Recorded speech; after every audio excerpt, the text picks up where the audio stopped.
Well, last week we talked about irrationality, and today we are talking about historical truth. There's a lot of irrational thinking when it comes to history, and if you need proof, all you need to do is watch the History Channel for 5 minutes. Want to learn about Bigfoot? Check out the History Channel. How about the ancient aliens that made the pyramids, also on the History Channel? Mostly it's pawn shopping and ice road trucking and storage wars, which are really all fun to watch. The only thing really wrong with the History Channel is its name. You know, maybe it's just because I'm getting older, but words used to mean something, you know? History. History means something. Also, why does my refrigerator have to connect to the internet? I had to reset my router to change the temperature in my refrigerator. It's kind of satisfying to get old and grumpy.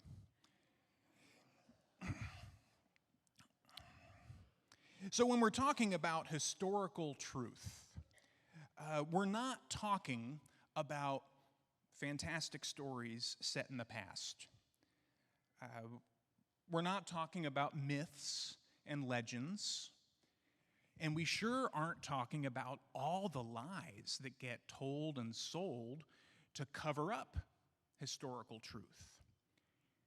When I talk about historical truth, I mean that there are things that are true about the past.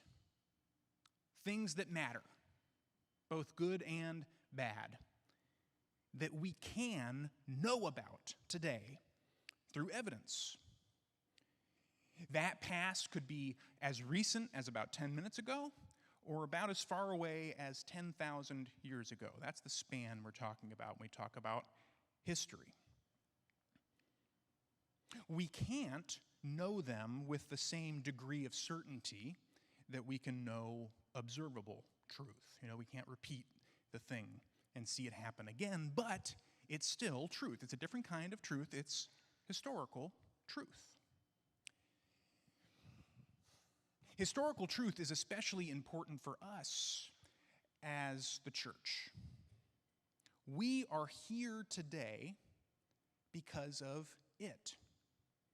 We are a part of a community that goes all the way back to and was established by one very important historical event: the resurrection of Jesus of Nazareth. We remain as an historical community by observing the practices that he established, some of the practices that he himself observed. We're going to do that today, in fact. You see, historical truth isn't just trivia about the past. It helps us see the meaning of the present and gives us ideas for the future. Today we're going to study Psalm 78, the 78th Psalm, as we sort out what it means to know historical truth. This psalm is one of the 12 Psalms of Asaph in the Bible. You'll see that at the top of it. It'll say a Psalm of Asaph, and it doesn't say what that means. You have to look in Chronicles to know who Asaph was. Asaph was one of 3 men commissioned by King David to be in charge of singing in the house of God. We know from 2 Chronicles that Asaph was present for the dedication of Solomon's temple. So he was an eyewitness of the ins and outs of 2 kings. He was there for all the religious and political life of Israel for many, many years. Asaph knew where the bodies were buried. We don't know if he wrote all of this psalm or just recorded what King David said. You know, his job may have been singer, but you could also really call him an historian. We kind of see a little bit, maybe, of an historian's editorial touch in the last verse we'll look at, in verse 8. So here it goes, Psalm 78, starting with the first verse. It says, "Give ear, O my people, to my teaching. Incline your ears to the words of my mouth. I will open my mouth in a parable. I will utter dark sayings from of old." I like that phrase, dark sayings from of old. This word, Hebrew word dark sayings, can be translated as a riddle or a perplexing question in your depending on what translation you have. In our translation, RSV, it says dark sayings, which is the most wooden, direct translation of the Hebrew. You know, one of the temptations we face when thinking about historical truth, especially when imagining people who lived a long time ago, one of the temptations we face is to believe that we are much, much smarter and more sophisticated than they were. My favorite word for that tendency is chronological snobbery. Yeah, our technology is a lot better. Our understanding of the universe, much better than theirs. But as far as our understanding of the human condition, we're no different than people have always been. We might actually be a little bit dumber. Our ancestors grappled with dark problems just like we do, and they found dark sayings to try and make sense of them. You know, when we look to history, we're not just studying for some test that's never going to come. We're looking for answers to problems we're facing today. And we'll find them in history. Sometimes in these dark sayings of old, in the ways that those before us have come to grips with human nature and limitations, but also, more practically, in the ways that they organized and provided for themselves. We're never lacking for answers. What we are lacking is the maturity to understand the answers right in front of us. That's what this next verse is talking about. Things that we have heard and known that our ancestors have told us. Anyone have a grandparent or a parent, or maybe you do this, who concludes their advice by saying, "Now you can never say that no one told you"? Anybody? Try it on your kids, grandkids. It's a good one. They say that because they know that there's nothing wrong with the advice. There's nothing wrong with the dark sayings of old. What's wrong is you. What's wrong is us. I mean, anyone can and really should learn from their own mistakes. Wise people learn from the mistakes of others. Learn from the accomplishments of others too. Just from others, period. And if you limit yourself to just learning from the others that you know right here and right now, I mean, this group would obviously be a great group, but you're really limiting yourself because most of the people who ever lived aren't alive. We were all born into a world that we had no part in creating. The product of millions of years of successful reproduction. But we are not the culmination of that line. We are not the apex of history. Not at all. I mean, just look at this next line. It says, "We will not hide them from their children." The things from the ancestors, the dark sayings of old, we will not hide them from their children. Not our children, their children. You know, it can be so tempting to think of ourselves as, self-made, especially today to think of whatever affinity group we happen to be a part of, to think of that as our community. as our people. But the danger in that is that group identity quickly becomes how we determine what's true and what's false. Group identity trumps reason every time. You know, you're in for an inch, you're in for a mile. As much as we want our kids to choose everything for themselves and figure out who they are, we're doing them a disservice if that's all we want for them. They're not just our children. They're not just their own people. They belong to a people. They belong to an ongoing historical community. But which one? There's a lot of communities out there, a lot of peoples. Which one do they belong to? Well, the next verse will tell us. We will tell to the coming generation the glorious deeds of the Lord and his might and the wonders that he has done. That people, it's the people of God. It's not about ethnicity, not mainly at least. We are a part of God's covenant people. We are grafted in to the tree of Israel. It goes on and kind of shows that. He established a decree in Jacob and appointed a law in Israel, which he commanded our ancestors to teach to their children, that the next generation might know them, might know Jacob and his father Isaac and his father Abraham, and later, might know Moses. The children yet unborn, and rise up and tell them to their children. Do you hear that note that kind of carrying through all of this? That's a part of historical truth. We know these things and pass them along, knowing that children yet unborn will rise up and tell them to their children.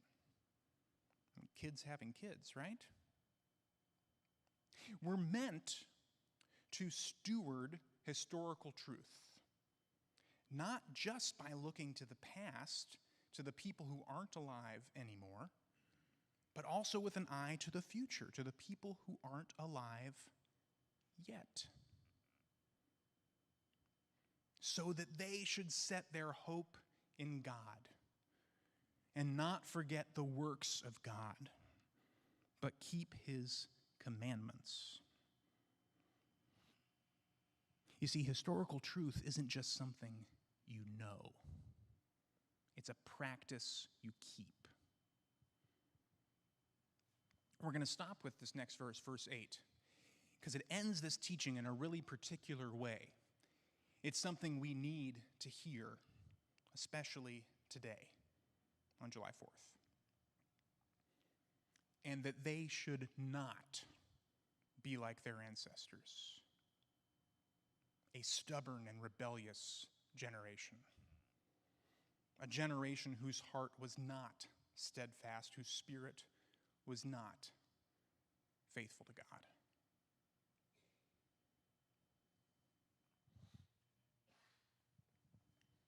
On days like today, it's really tempting to look at the past through rose-colored glasses. There is a lot of good stuff back there. And when you set it to music and accent it with fireworks, who wouldn't get a little misty and goosebumpy?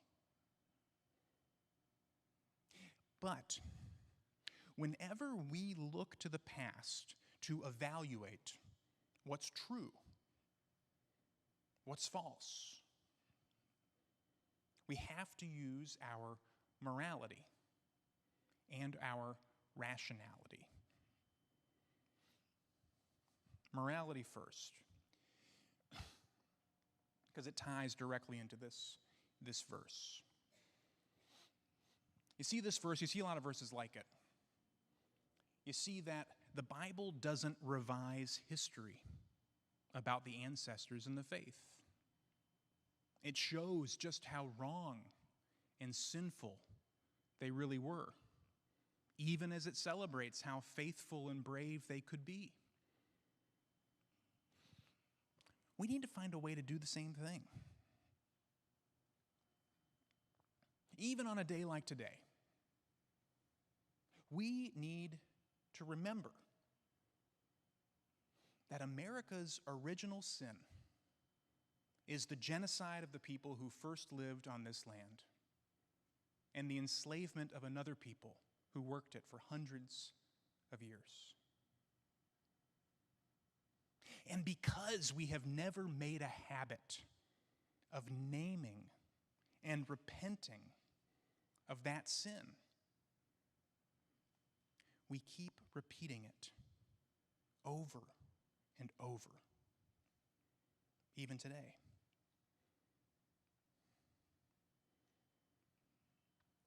And that they should not be like their ancestors.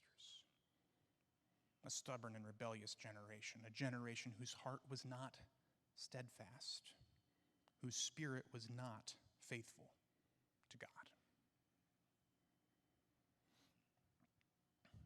Now for the rational evaluation.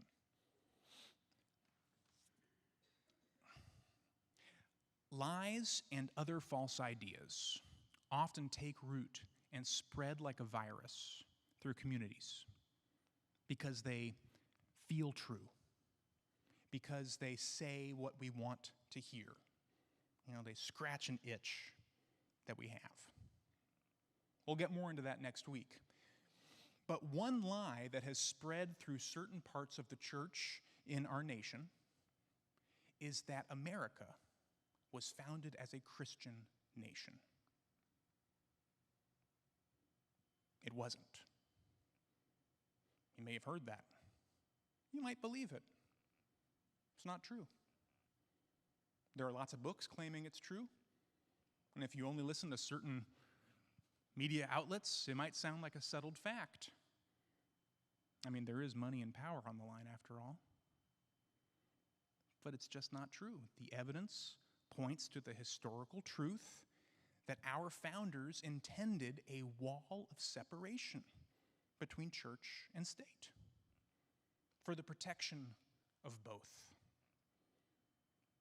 It was one of their better ideas and continues to be.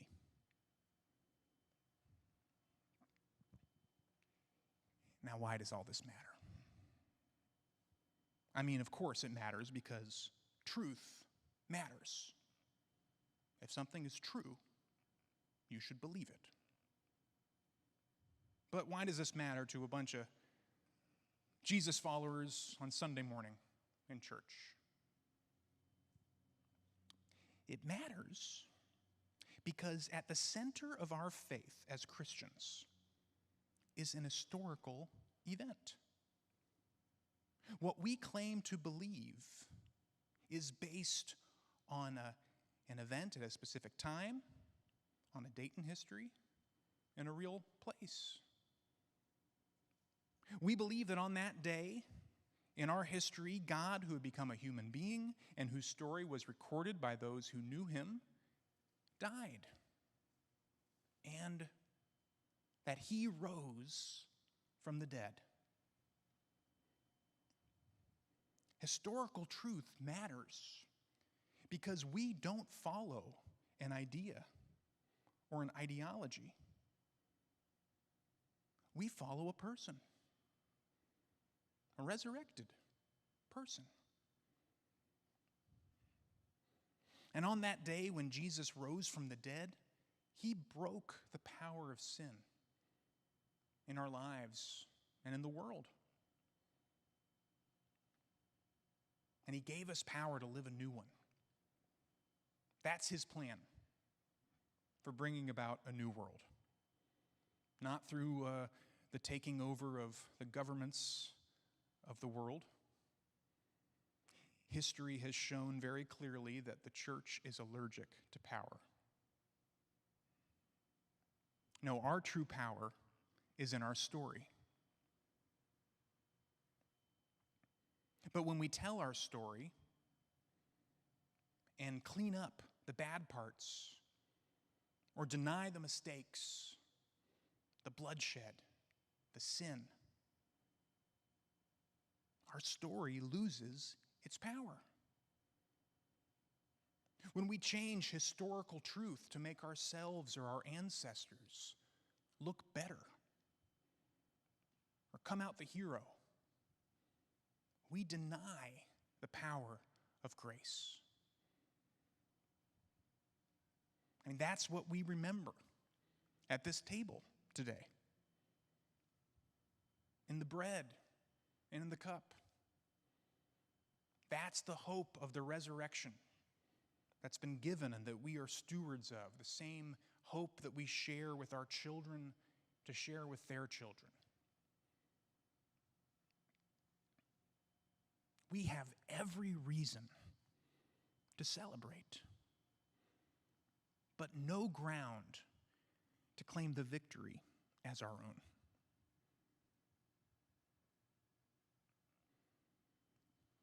Amen. Well, now's that time in our service where we offer to God